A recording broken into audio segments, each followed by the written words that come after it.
Hey there, welcome back. Are you ready for another deep dive? Always excited to explore. Well, today we're tackling a question that might seem simple at first, but trust me, it's got layers like an onion. Why do we celebrate January 1st as the start of the year? Ooh, that's a good one. Lots to unpack there.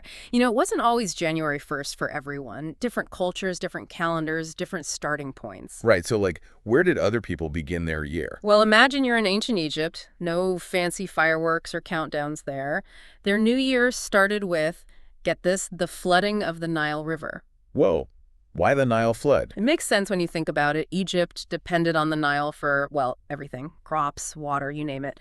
The annual flood was like a reset button, a sign of new life, a new beginning. So, boom, New Year's. Wow, so nature really dictated their calendar. Absolutely. Lots of ancient cultures were tied to the natural world, the seasons changing, the stars moving. Those were their big time markers. So how did we end up with January 1st? Was it like a worldwide vote or something? Huh?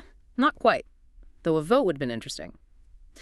No, we can thank the Romans for our January 1st New Year's Day. Their calendar, well, it had a huge influence on how we track time even today. Romans, huh? Yeah, Always leaving their mark on history. you got that right. So their calendar went through a few changes over time, but eventually they settled on January 1st as the start of the year. But why January? What's so special about that month? It all comes down to Janus. He was a Roman god, kind of big deal. Janus, like a planet or something. Nope, not a planet. He was the god of beginnings, endings, transitions, doorways, all that good stuff. And here's the cool part. He had two faces. Two faces. Whoa, that's like a superpower. Right. One face looking back at the past, one looking ahead to the future. Perfect for a god all about new beginnings.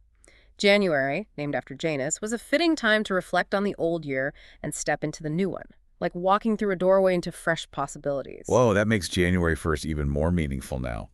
But how did they even know how long a year was back then? Did they have super telescopes or something? Not quite telescopes, but they were pretty clever. They figured out that a year is the time it takes for the Earth to travel all the way around the sun, like one full loop around the racetrack. Okay, so that's a year, but how do you measure something that big? That's where calendars come in. They're like our time tracking tools. Calendars divide the year into manageable chunks, days, weeks, and months. It helps us make sense of all that time. Calendars are super helpful. And speaking of calendars, where does that word even come from? Another great question. Calendar comes from the Latin word calendarium, meaning account book.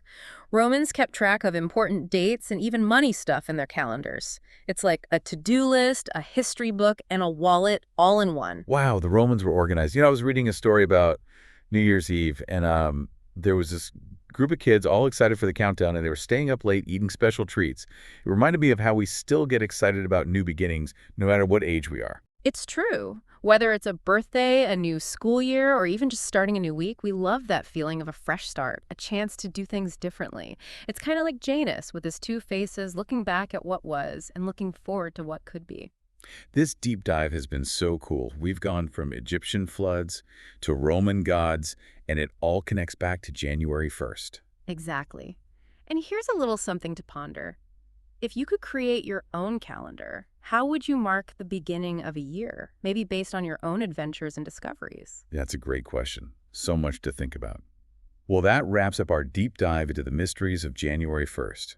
Remember, even the simplest things have amazing stories behind them, just waiting to be discovered. So keep exploring, keep asking questions, and we'll catch you on our next deep dive. See you then.